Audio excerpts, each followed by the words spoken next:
Tel Aviv, June 2006. The briefing room on the 7th floor of Mossad headquarters contained unusual tension, not the immediate urgency of an active threat, but the slow frustration of a problem that had resisted solutions for years. Mahmoud al-Rashid's photograph occupied center stage, though the man himself remained frustratingly absent from the public consciousness. No fiery speeches, no battlefield commands, no propaganda videos. Only methodical efficiency that made him more dangerous than a dozen conventional militants. "He's not a warrior," Rachel Dagan, head of strategic analysis, told the assembled team. "He is an architect, and what he built is more threatening than any arsenal." For 7 years, al-Rashid had built a logistics network that connected ports, borders, and intermediaries with surgical precision. Iranian weapons arrived at Hezbollah positions in southern Lebanon, with timing that suggested military planning rather than smuggling opportunism. Funding flowed through channels so fragmented that tracking became an exercise in frustration. The network has survived 3 interdictions, Eliav Shamir, a senior operations analyst, added, displaying chronological data. "Every time we interrupted a route, alternatives activated in days. It's not reactive, it's pre-planned redundancy.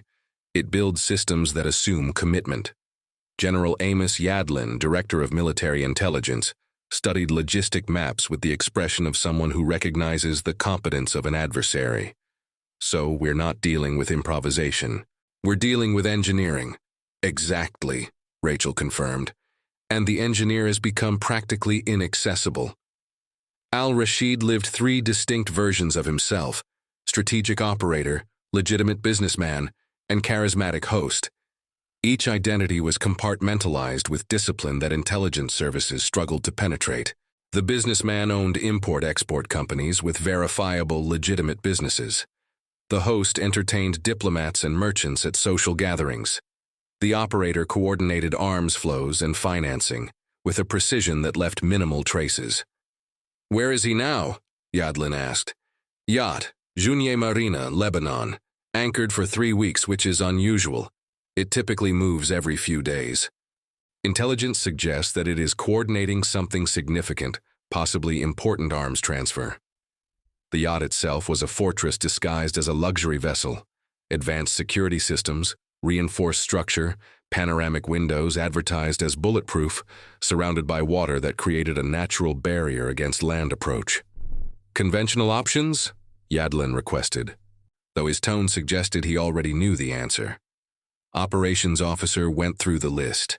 Maritime assault, very exposed, high probability of armed confrontation with security personnel, and civilian casualties from nearby vessels. Airstrike, politically impossible, excessive collateral damage. Nearby infiltration, security is too sophisticated, probability of detection above 80%. Cyber compromise? Yacht systems are isolated from external networks. He learned from the mistakes of others. We would need physical access to compromise controls. The problem wasn't that al-Rashid was invulnerable. It was that conventional approaches created unacceptable risks or probabilities of failure that would alert the target and force him to disappear permanently. Eliav had studied not only the yacht's defenses, but something more subtle: the psychology of al-Rashid. He is disciplined to the point of obsession, but this discipline is based on anticipating known threats. He watches the water expecting danger from boats, monitors communications waiting for electronic infiltration. But your confidence comes from pattern recognition, defending against threats you understand. "So we need to present a threat that he doesn't understand," Rachel said, picking up on the implication. "Or more specifically," Eliav continued, "threat from an angle that he didn't consider because it seems technically impractical." It displayed topographic maps of the area around the Marina de Junie. The coastline was rugged, with cliffs rising dramatically from the water. One particular formation caught his eye, headland approximately 890 meters from where the yacht typically anchored, elevated about 180 meters above sea level. "Long-range precision shooting?" someone asked skeptically. Through supposedly bulletproof glass? With the yacht constantly moving by water currents? Not to kill, Eliav immediately clarified, aware of protocols and preferences. To deactivate, specifically create catastrophic controlled failure of the yacht's systems, engine, communications, navigation, that forces abandonment while our extraction team is positioned to capture Al-Rashid during the chaos. It was audacious enough to seem impractical, which was precisely why it could work. Technical feasibility? Yadlin asked, directing a question to ballistics experts in the room. The senior expert consulted data before carefully answering. At that distance, through laminated glass, considering wind, atmospheric pressure, target movement, margin of error is measured in centimeters. It's not impossible, but it's at the extreme end of what we can achieve consistently. Set consistently, Yadlin pressed, under controlled conditions, with perfect environmental alignment. The probability of successful impact within the specified zone is approximately 70–75%. In field conditions with variables that we can't completely control, minor. Rachel raised the strategic dimension. If we try and fail, we expose methodology and alert Al-Rashid that we identify his location. It disappears, becomes even more cautious, and we lose years of investment in surveillance.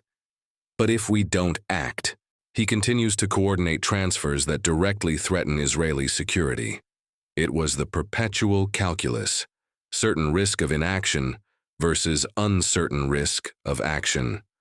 What would the shot specifically target? Yadlin wanted technical clarity.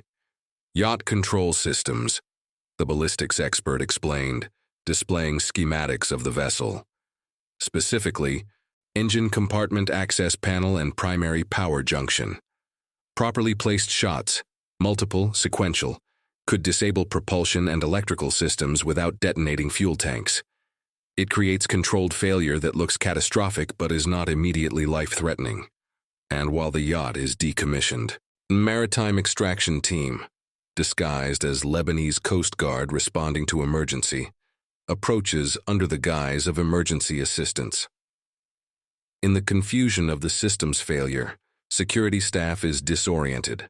Al-Rashid is isolated and contained. We extract it before real Lebanese officials arrive. Time window. Estimated 4 to 7 minutes from initial systems failure to actual response from the Coast Guard. Tight, but feasible if execution is accurate. Eliav added intelligence dimension. Al-Rashid's security team is trained for armed assault, not rescue operations.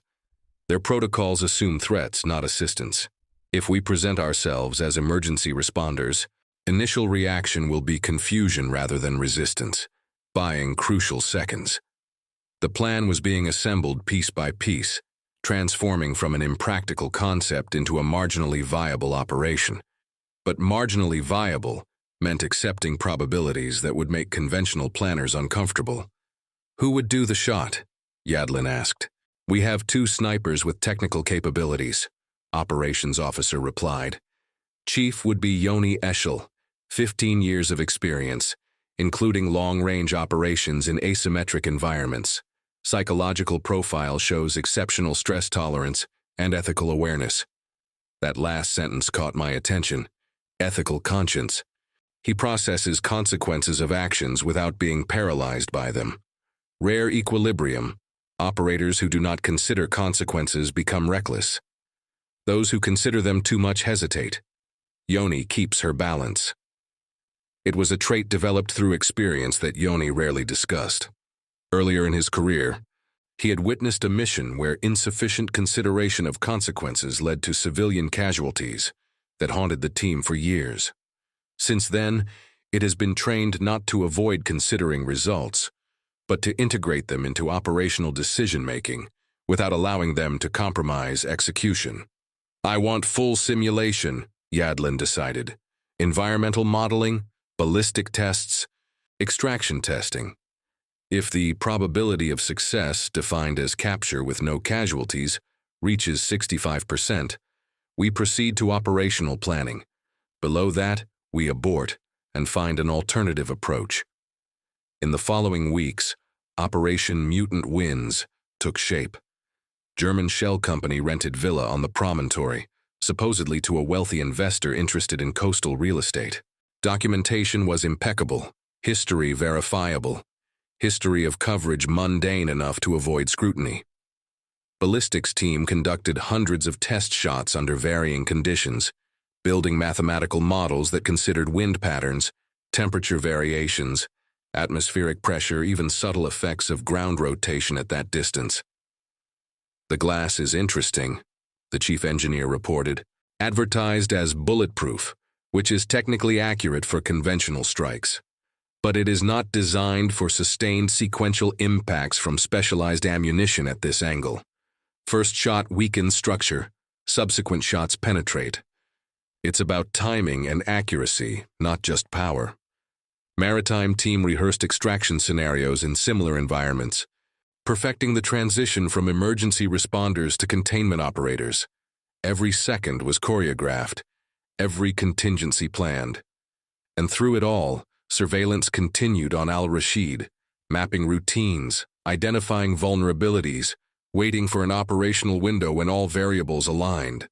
The man himself stood in his floating fortress, confident in his reading of threats, certain that the water around him provided security that geography and technology reinforced.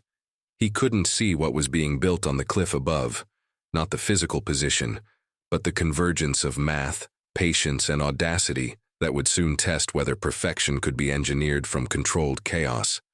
Mediterranean village, promontory above Jounieh, Lebanon, July 2006.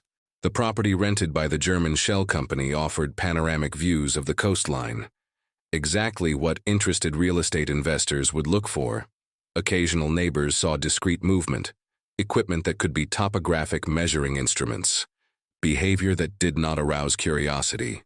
Yoni Eshel arrived 3 days before the operational window, traveling on a Canadian passport under the identity of a photographer specializing in coastal landscapes. Luggage contained genuine photographic equipment, as well as disassembled components of the custom sniper rifle, camouflaged in tripods, and lens cases with scans prepared for customs inspections. His partner, David Margalit, had arrived a week earlier as a technical assistant to the alleged investor. Together, they turned a specific room in the village into an observation post, windows modified to allow line of sight without obvious reflection, atmospheric measuring equipment disguised as ordinary weather devices. Confirmed distance, 892 meters. David reported after third check with military laser rangefinder disguised as surveying equipment. Elevation, 178 meters above sea level. Downward angle, 11, 3 degrees. Yoni processed numbers in his mind, comparing them to simulations he had practiced hundreds of times. It wasn't an impossible distance. He had executed longer shots in training, but variables made this scenario unique. Laminated glass that would require sequential drilling, a moving target due to sea currents, a narrow time window. "Wind pattern?" he asked. "Northwest, 8-12 km/h in the afternoon. More stable between 7 p.m. and 9 p.m. when the temperature equalizes.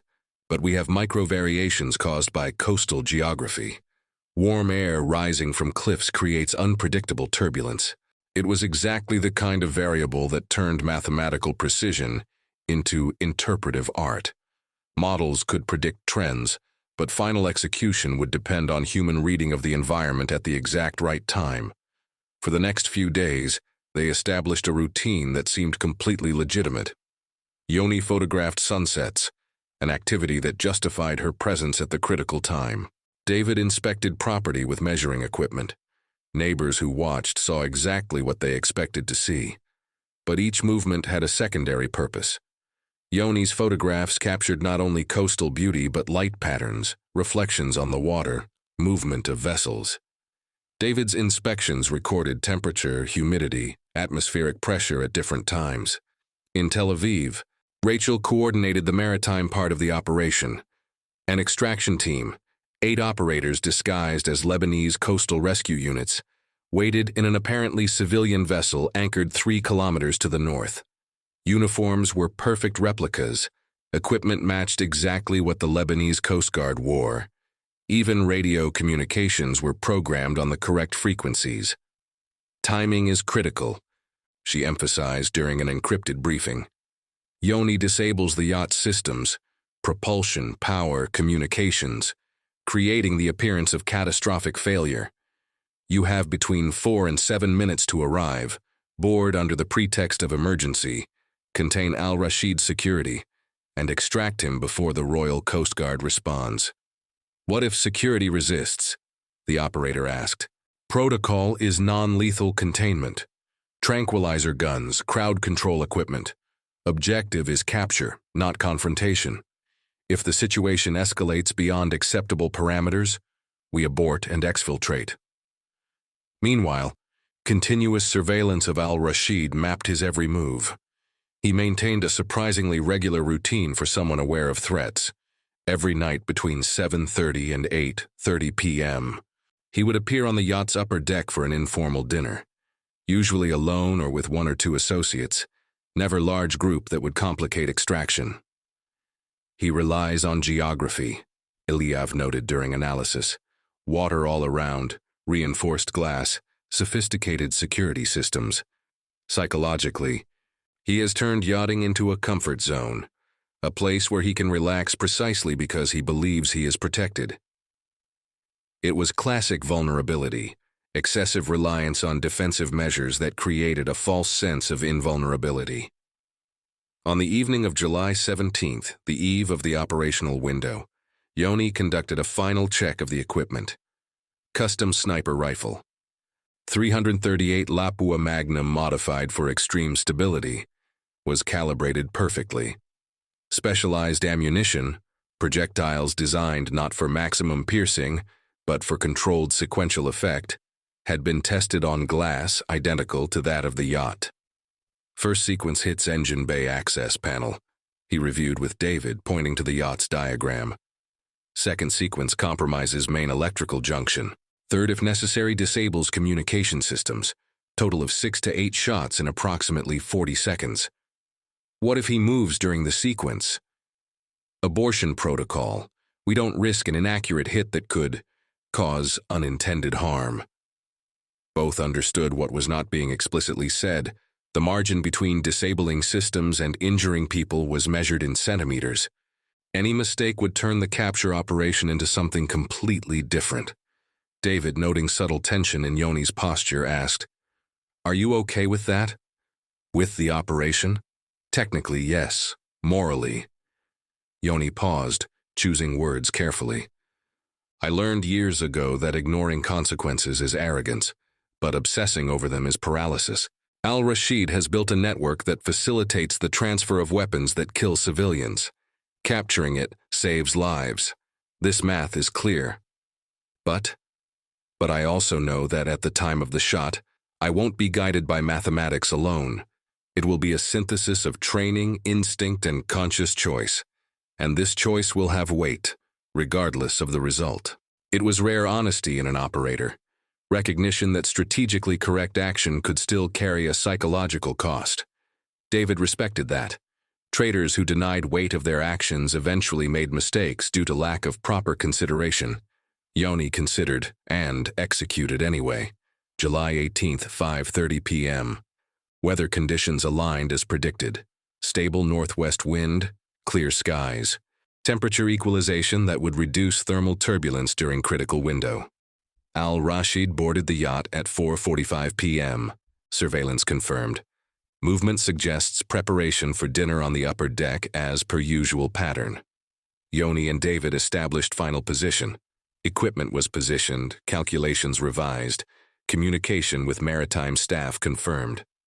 At 6:30 p.m., last-minute analysis detected a subtle anomaly. Thermal micro-variation caused by unexpected sea current was creating irregular refraction in the air between firing position and yacht. Not large enough to generate critical alert, but significant enough to add margin of error. Probability of success drops to 68%, David calculated after processing data. Still within technical parameters, but at the lower end. Protocols recommended abortion when the probability fell below 70%, but protocols could not be considered operational reality. Opportunity had been built over months, the window might not reopen, and Mr. Rashid was coordinating arms transfers that intelligence suggested would be executed within weeks. "It's your decision," Tel Aviv transmitted via encrypted communication. "Field commander has the authority to proceed or abort based on direct assessment." Yoni studied conditions through the high-powered telescope. Numbers said one thing, but experience, thousands of hours reading wind, light, distance, suggested something more nuanced. The thermal variation was not creating chaotic turbulence. I was creating a predictable pattern, just different from the modeled one. "I can make up for it," he said finally. "Not through automatic calculation, but through manual adjustment based on direct reading. It increases the margin of human error, but reduces environmental uncertainty." It was a time when operations ceased to be just mathematical and became a synthesis of science and art, calculation and intuition, protocol and human judgment. David looked at his partner, recognizing the weight of the choice. "Are you sure?" "Absolute certainty does not exist in this scenario, but I have confidence based on experience and honest assessment of capabilities. It's enough." At 7:17 p.m., Al-Rashid appeared on the upper deck of the yacht, exactly as per the established pattern. The table was set, soft lighting. 2 associates accompanied him to an informal dinner. Operation Mutant Winds entered the execution phase, and in the next few minutes, the convergence of years of planning, months of preparation, and seconds of decision would determine whether extreme precision could turn technical impossibility into operational reality, without crossing the line between capture and something irreversible. Marina de Junier, July 18, 2006, 7:17 p.m. Mahmoud al-Rashid sat at the table on the upper deck of his yacht with the satisfaction of a man who believes he has mastered the art of surviving in a dangerous world. 2 associates, logistical intermediaries who coordinated specific aspects of their network, shared an informal dinner while discussing a schedule for the transfer scheduled for the following week. At 892 meters away and 178 meters above, Yoni Eshel took the final position. Controlled breathing, heart rate reduced through autonomic control technique he had practiced for years. It wasn't meditation. It was a state of heightened consciousness where body and mind operated in optimal synchrony. Northwest wind 9 km/h stable. David transmitted updated atmospheric data every 30 seconds. Temperature 24 degrees. Pressure 1013 mbar. Thermal refraction within compensable parameters. Yoni observed through the high-powered telescope. She could see Al-Rashid clearly. Gestures as he talked, occasional movement to adjust his position in the chair, even relaxed facial expressions. It was a strange intimacy to observe the target in such detail moments before action that would change the trajectory of his life. "Maritime team in position," Rachel confirmed from Tel Aviv. "Waiting for your signal." The extraction vessel was 8 kilometers to the north, engines idling, ready to accelerate the moment the yacht's systems failed. 8 operators dressed as Lebanese coastal rescue teams, equipment prepared, every second of response choreographed. "Window is open," Eliav conveyed after final analysis of all variables. "Conditions will not improve significantly in the next few hours. The decision to proceed is yours." It was a moment that separated planning from execution, theory from reality. Yoni had trained for this, prepared mentally and technically, but he recognized that the next few seconds would have weight that transcended the operational aspect. "Starting streak," he confirmed. "First target, engine compartment access panel. Located on the side of the yacht below the waterline but visible from a high angle. Shot would have to penetrate reinforced glass from the adjacent cabin, cross internal space, and impact panel with centimeter accuracy." Yoni adjusted his aim based not only on ballistic calculations, but on intuitive reading of the environment, how light reflected off the water, how wind moved the yacht's flag, how the sea current created a subtle but predictable rocking pattern. First breath, slow exhalation, perfect stillness point between heartbeats. Trigger, Sound was absorbed by high-efficiency suppressor, reducing acoustic signature to a level that would not travel distance to yacht. Projectile crossed air in a trajectory calculated with millimeter precision, compensating for wind, gravity, Coriolis effect on a micro scale. Impact on the glass created star fracture, not complete penetration, but structural weakening just as engineers had predicted. Second shot, 3 seconds later. Same point of impact, exploit fracture created. This time glass gave way, projectile penetrating and continuing its trajectory until it reached the engine's access panel. The result was not a dramatic explosion.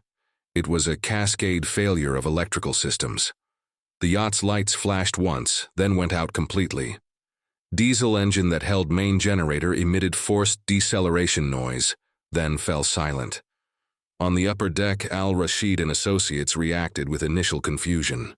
Hazard lights had activated, backup systems working as designed, but clearly something had failed catastrophically.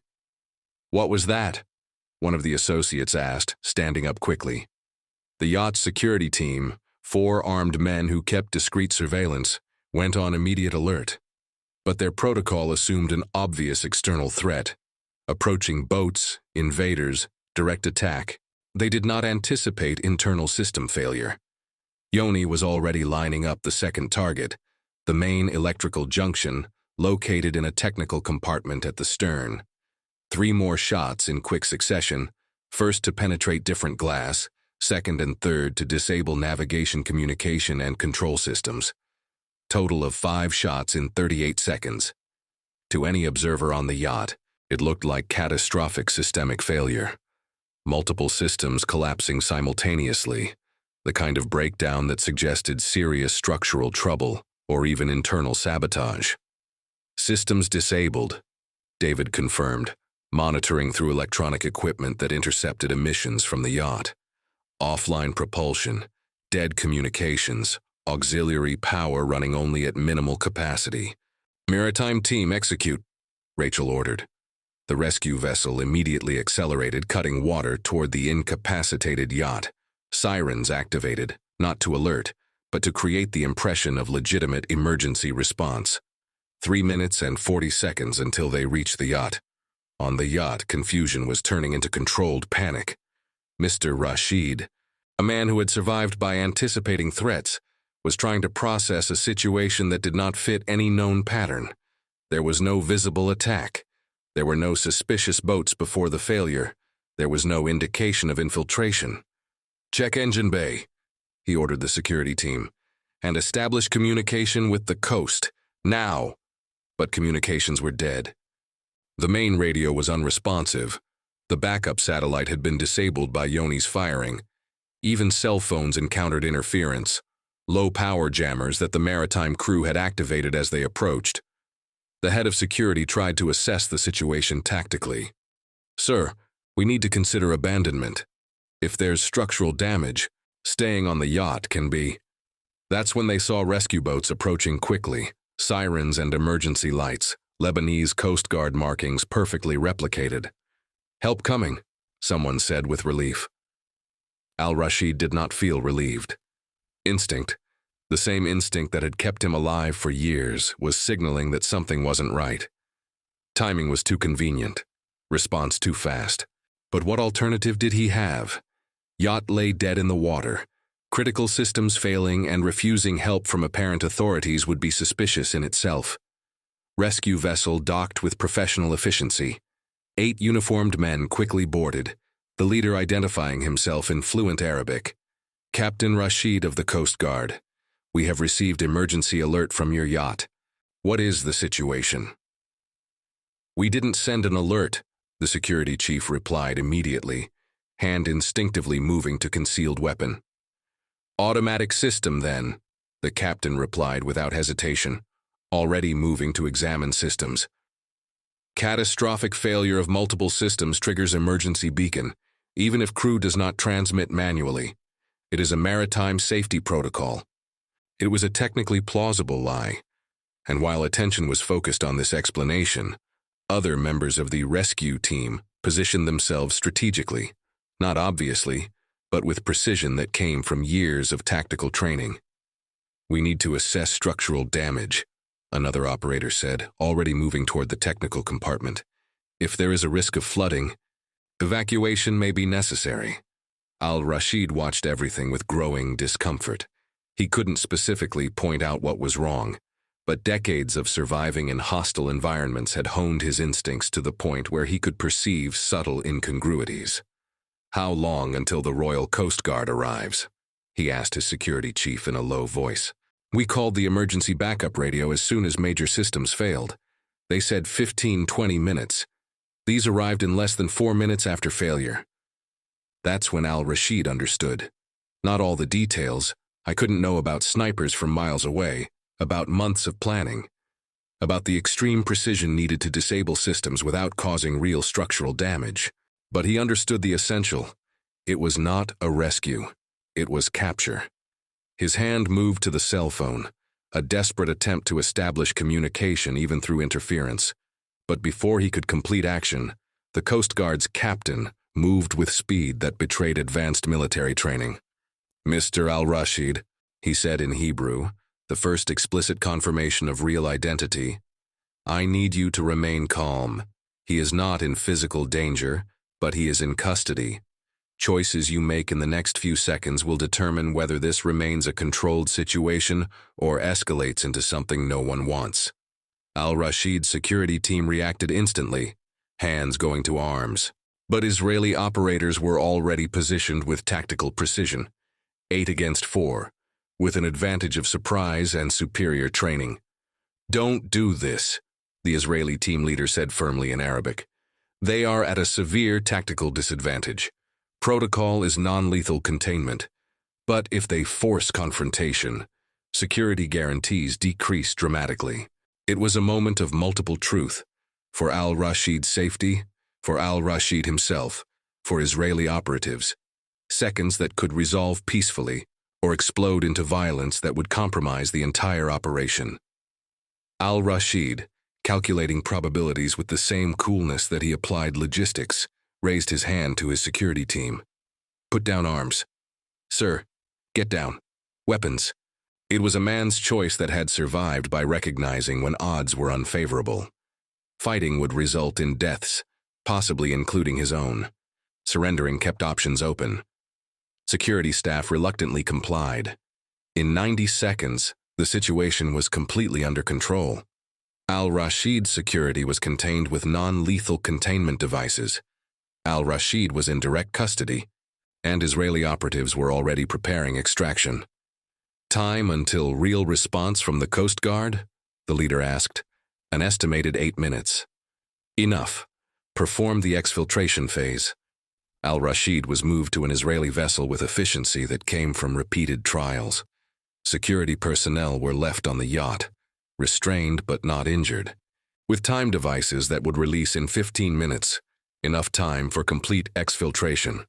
At 7:34 p.m., 17 minutes after Yoni's first shot, the Israeli vessel was rapidly moving away. Al-Rashid in custody, 0 casualties. A precision operation that turned technical impossibility into operational reality.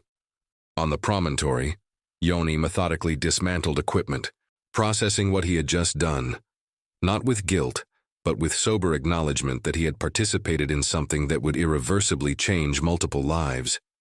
And on his now dead and drifting yacht, Al-Rashid sat quietly, acknowledging that reliance on known patterns of threat had been his true vulnerability. The Israeli extraction vessel cut through the waters of the Mediterranean with calculated speed, keeping course that avoided Lebanese patrols and commercial shipping lanes. Mahmoud al-Rashid was in a secure compartment on the lower deck, under the constant watch of Dr. Thomas Brenner, the same medical operator who had participated in Operation Ghost Rail. Al-Rashid was sedated, but not unconscious. The dose of tranquilizer administered during the restraint on the yacht was enough to keep him calm and cooperative, but it allowed him to process the reality of his situation. His eyes were open, watching the ceiling of the compartment, his strategic mind already working to understand the how and the why. "Stable vital signs," Brenner reported to Rachel Dagan, who was coordinating the exfiltration from Tel Aviv. The sedation will last a few more hours. He will be fully conscious and alert when we arrive at the facility. Rachel, for her part, was managing the complex web of disinformation and diplomatic cover. Al-Rashid's security team, left on the yacht, had been cleared by the weather devices and had already alerted the Lebanese authorities. The official, carefully planted story was of a catastrophic failure of the yacht's systems, followed by a rescue response from the Lebanese Coast Guard, who, for some reason, were unable to locate Al-Rashid in the chaos. Syria and Hezbollah are on high alert, Rachel informed Eliav, who accompanied her in the operations room. They are looking for Al-Rashid, but without clear evidence of Israeli involvement. The narrative of systems failure and disappearance is being maintained, for now. For now, Eliav repeated, knowing that ambiguity was a double-edged sword. The lack of direct evidence prevented immediate international condemnation of Israel, but it also fueled conspiracy theories and paranoia among opponents. The Israeli vessel rendezvoused with a naval patrol vessel in international waters, approximately 150 kilometers off the Lebanese coast. The transfer of Al-Rashid was quick and efficient, executed in the open sea, away from any satellite observation or coastal radar. At 3:40 a.m. the next morning, Mahmoud al-Rashid was at a high-tech Israeli security facility located in a remote desert area. The room where he was to be interrogated was functional but not oppressive. Bright walls, soft lighting, a simple table and 2 chairs. When the sedation subsided completely, al-Rashid felt clarity return to his mind. The first person he saw was Eliav Shamir, sitting calmly in the chair in front of him. "Welcome, Mr. al-Rashid," Eliav said in Arabic, with a tone that was professional but not hostile. "My name is Eliav. I'm here to talk." Al-Rashid looked at him, his strategic mind already assessing the opponent. "Israeli, I know where I am." "Yes, and you're not in physical danger. Our goal is intelligence, not retribution." "Intelligence about what? My logistics network? You already know a lot." "We know enough to dismantle parts of it, but you built it to be resilient. We want to understand the philosophy behind this resilience. We want to understand how you think." Al-Rashid smiled, a cold and calculating smile. "You captured me, but they didn't break me. My network will continue to operate. Others will take over." "Maybe," Eliav conceded. "But without the architect, construction will be slower, less efficient, more vulnerable. And with your knowledge, we can identify vulnerabilities that even you didn't anticipate." The first days of interrogation were a psychological chess game. Al-Rashid was a master at compartmentalization and at giving information that seemed useful, but was actually irrelevant or already known. He tested Eliav's limits, seeking to understand the extent of Israeli knowledge about his network. Eliav, on the other hand, did not use pressure or threat tactics. He knew that Al-Rashid was a man of calculation, not emotion. The approach was based on logic, on presenting Al-Rashid with a scenario where cooperation was the most pragmatic option, not the most moral. "You've built a logistical work of art," Eliav said in one of the sessions, displaying complex diagrams of Mr. Rashid's network. "It is elegant in its complexity, resilient in its redundancy, but like any system, it has points of failure. And you're the only one who knows them all." "Why would I reveal them?" "Because you're an engineer, and engineers want their creations to be understood, even by those who will dismantle them. There is a professional pride that transcends politics." Al-Rashid laughed, a dry and humorless sound. "You studied me well. I studied your mind, the way you turned the trauma of your youth into a ruthless discipline, the way you replaced impulse with calculation. You are a man who seeks control, and now you're in a situation where the control you have is over the narrative of your own story." It was a subtle but effective tactic. Eliav was not asking for loyalty, but for acknowledgement of a truth. Al-Rashid had dedicated his life to building something he believed was perfect. The idea that this perfection would be misunderstood or underestimated was, for him, almost as painful as the capture itself. Rachel, who monitored the interrogation sessions from Tel Aviv, noticed the change. He's starting to engage. It is no longer just resisting. It's correcting, explaining. He wants us to know how good he is. The intelligence team began presenting al-Rashid with hypothetical scenarios of how they could dismantle his network, based on partial information. Some scenarios were deliberately flawed, containing errors that a strategist like al-Rashid would have a hard time not correcting. If you attacked the port of Tripoli like this, Eliav said, pointing to a diagram, the network would simply divert to Beirut in 48 hours. It's an inefficient solution. Al-Rashid looked at the diagram, his expression tense. It's not 48 hours, it's 24, and the alternative route would not be Beirut. It would be Latakia, using a network of intermediaries that you have not identified. And so, with each correction, with each explanation, al-Rashid revealed more, not out of betrayal, but out of an almost irresistible impulse to demonstrate the elegance and resilience of his creation.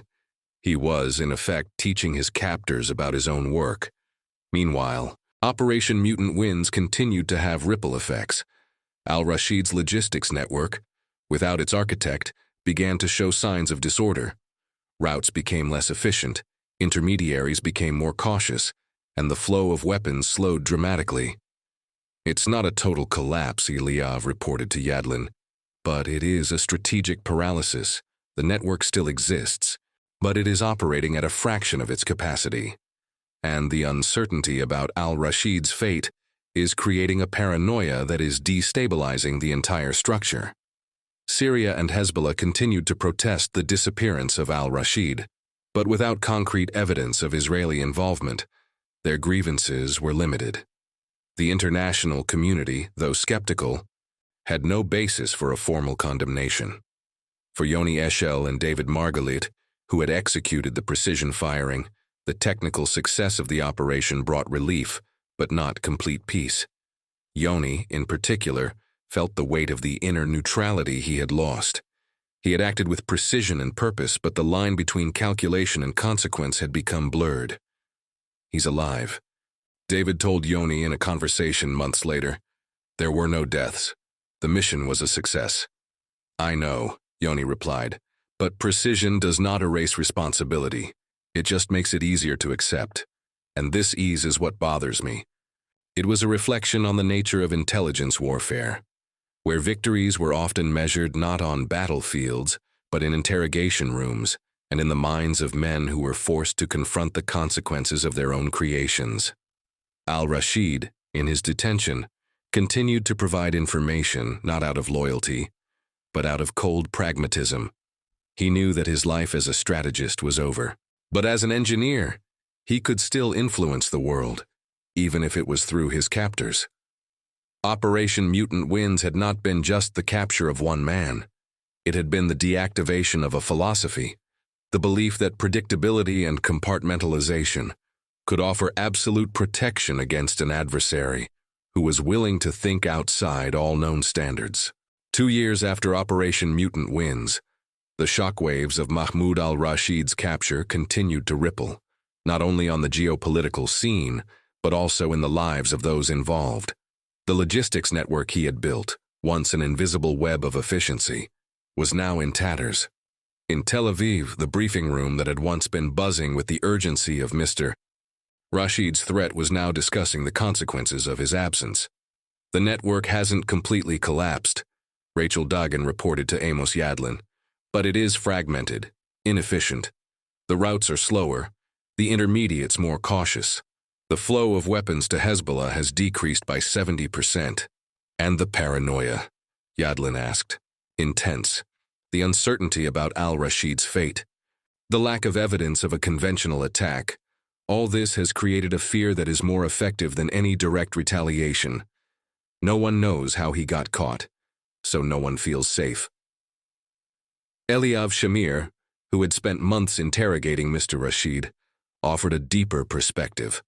He was the central point, not just a leader, but the algorithm. Without it, the network no longer has the ability to anticipate and adapt. Others have tried to take over, but none have the same holistic understanding. Al-Rashid, for his part, remained in detention in a secure facility. Their initially reluctant cooperation had turned into a steady flow of information, not out of loyalty to Israel, but out of a cold pragmatism and an almost academic desire to see his work understood. It provided details about vulnerabilities, funding routes, and even the psychology of its associates. "He has become an invaluable intelligence asset," Eliav told Rachel in a private conversation. "Not just about your own network, but about the mindset of adversaries operating in the shadows. He taught us to think like them." But this relationship also had a cost. Eliav, who had delved deeper into al-Rashid's mind, felt the weight of moral ambiguity. He had prevented a threat, saved lives, but the method had been a form of human engineering, a manipulation of a man's psyche. "He's not a monster," Eliav told Rachel. "He is a man who transformed trauma into a method, and we use that method against him." "What if we didn't?" Rachel replied without judgment. "How many lives would have been lost?" "The war of wits is rarely about easy choices, Eliav.